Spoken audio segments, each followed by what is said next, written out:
ada nggak saksinya kan gitu, atau ada nggak bukti-buktinya gitu loh. Kalau tidak ada itu juga jadi masalah gitu. Tapi kalau benar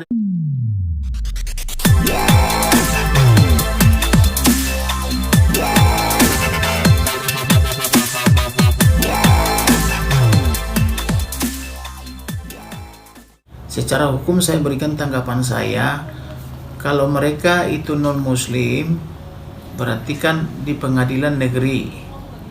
Nah, putusan pengadilannya mengatakan apa? Apakah putusan pengadilan itu mengatakan anak ini ikut ibunya atau anak ikut bapaknya? Kalau belum ada putusan pengadilan negeri atau masih di luar pengadilan mereka, tidak boleh. Tindakan TE ini merampas anaknya, itu bisa dikategorikan tindak pidana, bisa kena Undang-Undang Perlindungan Anak sekaligus Undang-Undang Pidana Umum gitu loh. Terkait dari permasalahan ini nih, mungkin kalau untuk jeratan hukumnya sendiri Bang, bisa terkena seperti apa sih Bang ini Bang, kalau untuk TE-nya ini Bang terjerat kasus ini? Kalau misalnya terbukti dia, ya bisa dijerat dengan berlapis-lapis, itu bisa dijerat dia. Salah satunya mungkin apa Bang, kayak misalnya perzinahan mungkin seperti itu? Ya katakanlah merampas anak. Merampas anak Ya.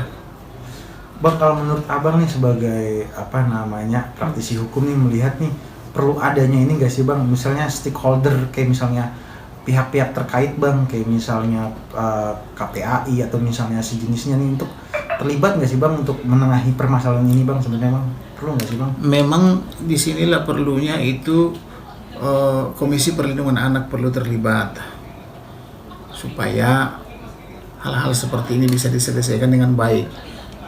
Saya tidak tahu ya apakah mereka ini, Ami ini sama suaminya selesai di pengadilan atau tidak. Tapi kalau selesai di pengadilan, saya rasa tidak sampai seperti itu hebohnya kan. Nah, kalau misalnya selesai di pengadilan mengatakan apa? Apakah ibunya misalnya disebut cacat moral sehingga tidak layak membina anaknya. Kalau misalnya ada putusan pengadilan mengatakan seperti itu adalah dasar dari bapaknya. Tapi kalau tidak ada putusan pengadilan yang mengatakan seperti itu, ya tentu salah. Nah, oleh karena itu baiknya mereka berunding dan diselesaikan melalui pengadilan. Kalau misalnya bapaknya kecantol sama artis misalnya, lalu melakukan perbuatan seperti itu salah lagi. Jadi pertama dia sudah kecantol sama artis, disebut perzinahan, kemudian tindakan lainnya merampas hak-hak daripada si ibu, karena ibu itu adalah yang berhak merawat anak di bawah umur. Anak di bawah umur itu sampai 18 tahun. 18 tahun sampai 21 anak sudah semi dewasa. Nah, 21 ke atas sudah dewasa murni, boleh memilih. Dan tidak perlu lagi ikut bapak atau ikut istri. Tapi kalau anak di bawah umur, tentu harus berdasarkan putusan pengadilan. Putusan pengadilan mengatakan apa? Ikut bapak atau ikut ibu gitu loh. Ya. Bang, sekarang kan si ibunya ini melaporkan ke Polda nih di Indonesia, melakukan si pedangdut ini yang diduga. Nah, misalnya pertanyaan tadi apa? Ini kan sudah dilaporkan ke Polda Metro Jaya terkait dugaan perzinahan dan apakah menghalangi pemberian ASI kepada si anaknya. Nah, gimana Bang? Kalau soal perzinahan itu lain lagi. Misalnya bapaknya dilapor oleh istrinya berzina. Tentu pasal perzinahan itu harus bisa dibuktikan. Apakah si bapak itu ada masuk kamar tertutup atau kamar hotel atau apa misalnya bersama dengan wanitanya. Nah, ada nggak saksinya kan gitu, atau ada nggak bukti-buktinya gitu loh. Kalau tidak ada itu juga jadi masalah gitu. Tapi kalau benar demikian, itu juga menjadi polemik yang menjadi perlu pemutusan hakim gitu loh. Jadi kalau itu benar terjadi, ya berarti benarlah kata si ibu. Jadi tidak benar ibu dikatakan misalnya menelantarkan anaknya gitu loh. Nah, sementara pertanyaanmu tadi apakah bisa menghalangi memberikan ASI, itu tidak ada hubungannya. Pemberian ASI itu adalah hak daripada setiap bayi. Itu adalah kebutuhan pokok. Jadi anaknya masih berumur 3 bulan ya. 3 bulan wajib mendapatkan ASI daripada ibunya gitu loh. tidak bisa dihalangi oleh perzinahan ayahnya gitu loh. Ini Bang, yang menarik ini Bang, ini kan melibatkan warga negara asing ya. Artinya kalau untuk proses hukumnya sendiri Bang, ini apa nantinya akan digelar di sini, bisa di Indonesia ini bakal bisa digelar Bang? Apa emang nanti harus mengharuskan di luar negeri Bang? Kalau Bang sendiri. Saya tidak tahu apakah mereka mencatatkan ke kantor catatan sipil. Kalau mereka mencatatkan kantor catatan sipil misalnya di Jakarta, otomatis sudah tunduk kepada hukum Indonesia. Nah, kita kira yang berlaku seperti ini, hukum Indonesia berlaku nggak tidak dengan terhadap orang ini. Kalau hukum Indonesia berlaku, tentu diadili dengan sistem hukum Indonesia.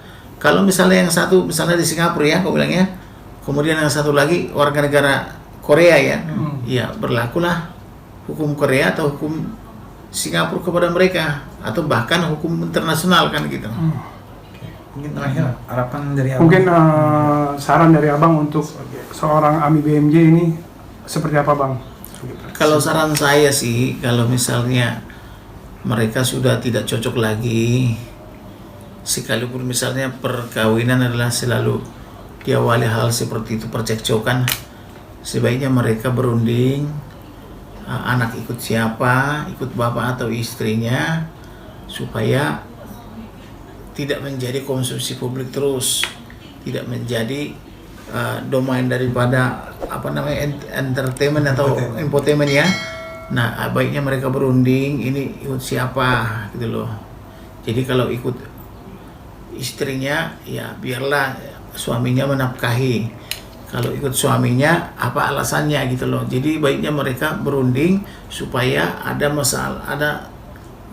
masalahnya bisa terselesaikan gitu loh. Iya. Bang, tapi kalau melihat ini kan anak-anak juga, ternyata anak-anaknya itu lebih memilih bapaknya nih Bang. Artinya mungkin ada dugaan Doktrin. Iya, Abang melihatnya seperti apa mungkin? Kalau dibilang memilih bapaknya, mesti tahu dulu anak ini sekarang ikut bapaknya atau ikut ibunya. Bapaknya. Nah, kalau ikut bapaknya bisa saja itu didoktrin. Tapi biasanya anak-anak sejak lahir itu pasti pro ibunya. Anak di bawah umur pasti kalau ditanya secara fisik, biar juga ibunya penjahat nih, pasti dia ikut ibunya.